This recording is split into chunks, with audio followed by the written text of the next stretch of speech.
Dare I say it, but it appears as if the NBA is actually watchable this year. That is, if you aren't a viewer of the Western Conference.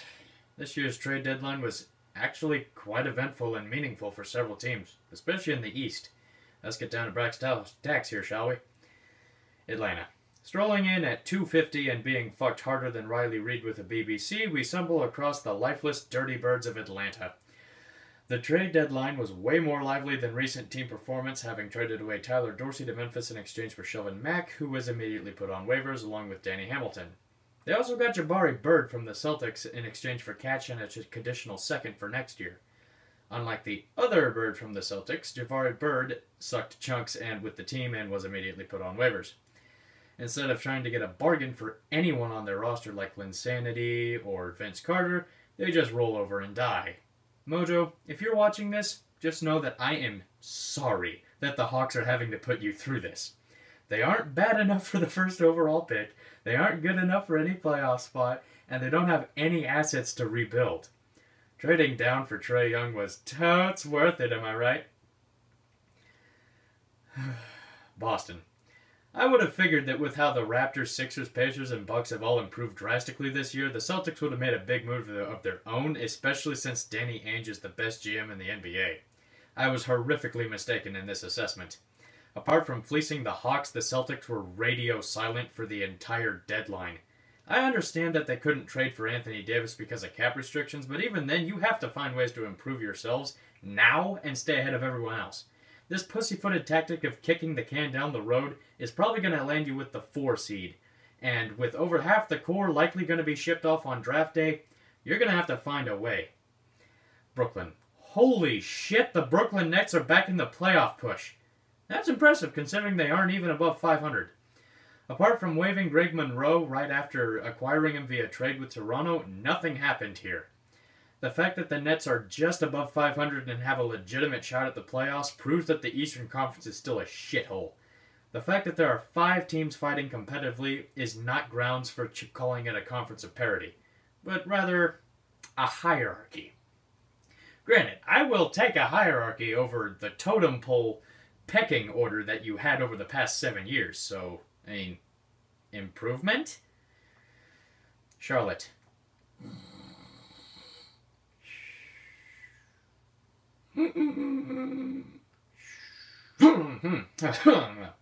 Oh, shit!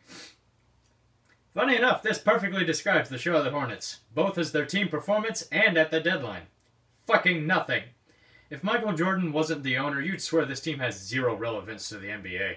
They're not good enough to get past the first round despite being under 500 in the 7 seed. They aren't bad enough to tank. They aren't savvy enough to make trades with anyone, and Kemba Walker gets yet another year of his prime wasted with shit management on a shit team located in a shit city. Shit! Chicago.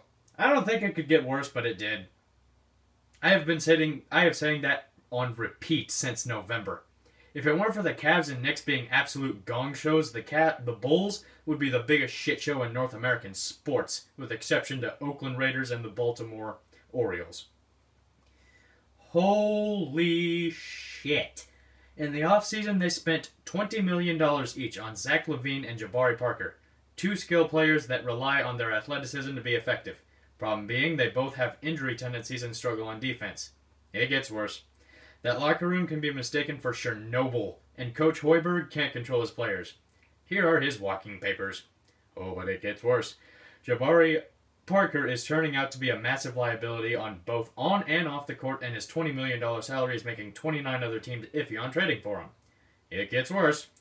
Jim Boylan is now interim head coach, with no interest in looking for other coaches in the market. He might be the permanent head coach for this season, and his tactics do not suit a team that's tanking. But there are some good news. You finally got rid of Jabari Parker's bummed knee and terrible contract. The bad news is that you had to take on Otto Porter's equally as bad contracts, while also surrendering Bobby Portnoy and a future second.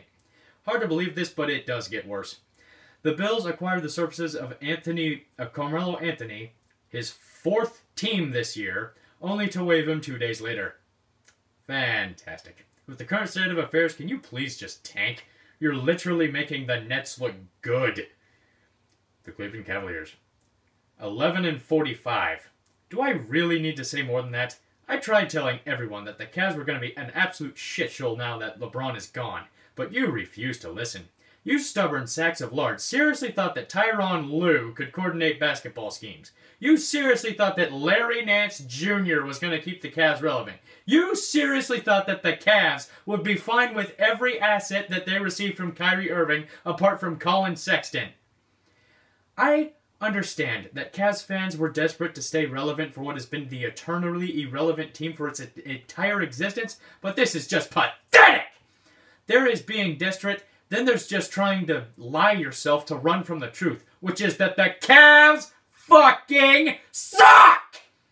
The sooner you realize this, the sooner you can get over the fact that LeBron was both the best and worst thing to ever happen to the Cavs. This is a team built by LeBron, for LeBron, without LeBron. It is dysfunctional and unsustainable. The Cavs perfectly imitated their season with their deadline moves. Absolute clusterfuck with no goal in mind and no rhyme or reason for it to exist. Detroit Pistons. Zach Lee could not have done a better job describing the state of the Pistons. I have nothing further to add. Indiana Pacers. On one hand, I do feel sorry for the Pacers. Victor Oladipo is out for the season. But on the other hand, I don't feel sorry for them at all. Injuries are always going to exist in the NBA, and when you put all your eggs on one basket like that, you're gonna take a huge risk. Enjoy sliding out of the top seeds in the playoffs and getting bounced in the first round for the 4th straight year. Call me a salty Thunder fan, I don't care. The Pacers made their bed and now they're going to have to lie in it. Miami Heat. Can you believe that the 8th seed in the East is 3 games back from 500? I don't even know how this dysfunctional train wreck is still competing for a playoff spot despite looking like a hot ball of air all season long. If there is a better definition of mediocrity than the Miami Heat, I would like to see it. The only move was trading Birdman to the Suns in exchange for a couple depth pieces and cash. Depending on how the Heat utilize their depth, they might just finish the season with 40 wins and sneak into the playoffs before getting swept by the Greek Freak. A brilliant send-off for Dwayne Wade. Speaking of the Greek Freak, the Milwaukee Bucks are the... oh man, they're looking fantastic. Giannis is looking like the next face of the NBA. He's putting up MVP numbers while also leading the Bucks to success not tasted since the days of Lou Alcindor, a.k.a. Kareem Abdul-Jabbar. Signing Brook Lopez in the offseason was an excellent decision as the Bucks can finally spread out the court and shoot threes, even if Giannis can't make one to save his life. As if that wasn't enough, the Bucks buffed their forward depth by trading for Nikola Mirotic, and all they had to do was give up 3 future seconds and the busted Thon Maker. If the Bucks get the top seed in the East, they can easily go to the conference finals, so keep your eye out. New York Knicks. This team is a fucking shithole. Out of 55 games, the Knicks have only mustered 10 wins. At this rate, that could very well finish the season 16-66 or worse. Considering I stated following the NBA more seriously right after the Sixers went 12-70, this is the worst team I have ever had the pleasure of watching. I already have good grounding to hate the Knicks after blessing me with the glory of Carmelo Anthony last year, but now that you've waived Chris Ennis-Cantor as well, I am out for blood with you fuckers. You may have cleared up cap space by dumping your contracts along with Kristaps Porzingis to Dallas, but watch you fuck it up by throwing all the money at Tobias Harris and Jimmy Butler. In typical Knicks fashion, you'll fuck it up. It's just a matter of when at this point. Orlando. Nikola Vucevic is an amazing center who could become the face of the Magic not seen since Dwight Howard and Shaquille O'Neal prior to that. Odd how only centers seem to become dominant in Orlando. Must be something in the water. Regardless, this team is somewhere near good enough for a playoff spot, but I don't see it. And the movements at the trade deadline were uninspiring. Getting Markelle Fultz for next year's first, this year's second, and Jonathan Simmons is really telling of how the Magic have no idea how to make a business transaction. They traded their starting court point guard for a future conditional second to the Suns last year, yet throw everything in the kitchen sink to acquire the nutcase who can't shoot normally anymore. If Philly wins a title in the near future, I'm blaming you fuckers. Philly. In the process, trust the process indeed, Philly. Most of your newfound success happened because of unbelievable stupidity from other GMs like Vlade Divac and whoever the fuck is the GM of the Orlando Magic, but regardless, you guys are a fucking juggernaut. Anything short of a conference finals appearance will be a disappointment, as you guys traded for Jimmy Butler earlier in the season, then went on a buying spree at the deadline to acquire Tobias Harris and skilled shooting depth from the starting 5 that lack in a lot of places.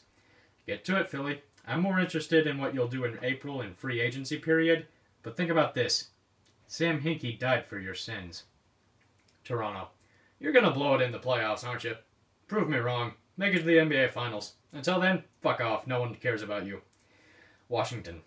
Way to piss away another perfect opportunity to be relevant for the 4th consecutive time in franchise history. It was bad enough with Gilbert Arenas, but to see the same fucking thing happen all over again with John Wall is proof that the GM Ernie Grunfeld never learned and ultimately doesn't care about anything he fucking does. Remind me again why this man has been the GM of the Wizards for 16 fucking years! The best culture changes come from the top, and acquiring Jabari Parker with a couple of Coach of Sugar doesn't hide the fact that this sugar-coated treat is still a pile of shit! Until Ernie gets fired, I don't see a damn thing happening in the nation's capital. And you can mark my fucking words on that.